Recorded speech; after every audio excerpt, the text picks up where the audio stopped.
au début, elle comprenait pas. Elle se demandait, mais pourquoi papa il crie autant sur maman?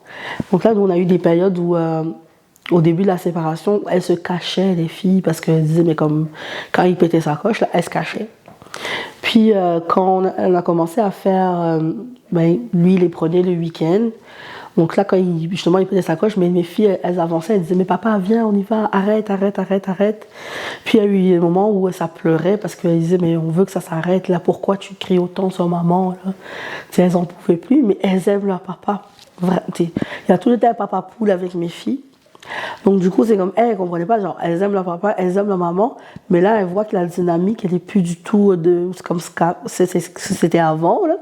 Et du coup, elles étaient comme perturbées, surtout ma deuxième qui était plus jeune là à ce moment-là, elle était un peu avancée 5 ans là. Elle était déboussolée, elle pleurait des fois, elle me disait mais je veux voir mon papa, mais je veux pas mon papa. Et je dis, mais comme, faut se décider, là, si tu le veux ou tu veux. Elle me dit, oui, mais j'aime pas qu'il crie comme ça tout le temps, qu'il lève la voix. Mais j'aime mon papa, mais j'ai peur quand même qu'il lève la voix.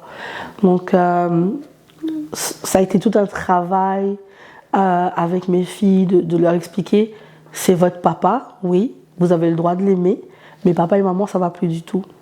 Et surtout qu'au début, j'essayais de les protéger, dans le sens, j'essayais de faire en sorte qu'elles aient pas...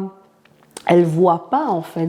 C'est comme quand il pétait ses coches, je disais allez dans votre chambre. Tu sais, je savais qu'il y en a une, elle se cachait dans le garde-robe. Là. Je disais mais comme elle se cachait dans le garde-robe. Là.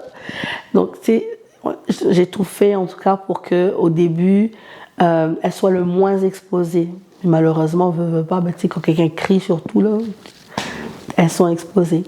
Puis il y a eu la période où justement quand on est arrivé en maison d'hébergement, elles ne l'ont pas vu pendant 3 mois.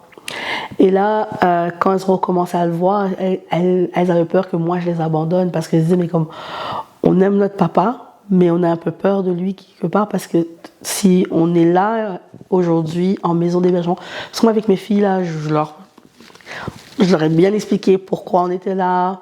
C'était même un peu trop d'explications.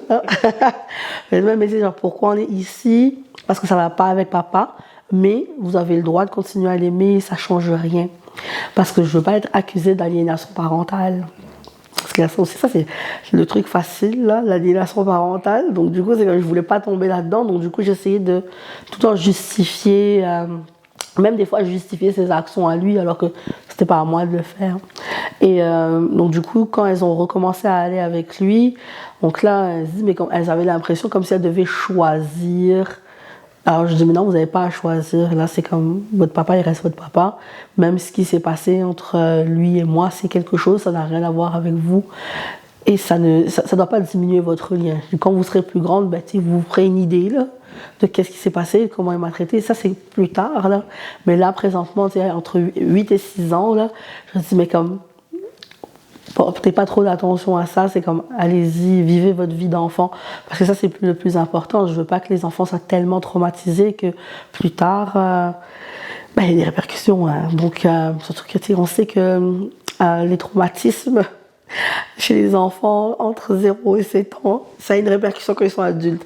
Donc du coup, moi j'essayais vraiment beaucoup de travailler. Et ici, en plus, on a une coach familiale qui nous aide avec toutes les problématiques avec les enfants.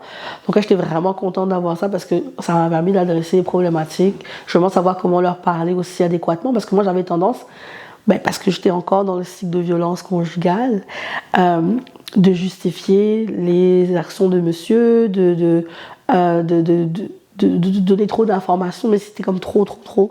Parce que c'est comme, il y a quelque chose qui faisait qui n'était pas correct, je suis comme, oh, mais vous savez, c'est votre papa, nanana. Et là, mes enfants, elles n'ont pas une vraie image de qui il est.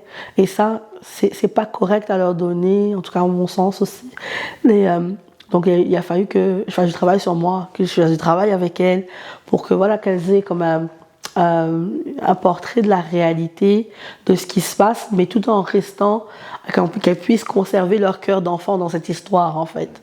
Parce qu'elles n'ont pas à subir, c'était déjà assez, là, ce qu'elles ont eu à subir. Donc, du coup, ça a été un très gros travail là-dessus, là, mais là, c'est pas fini.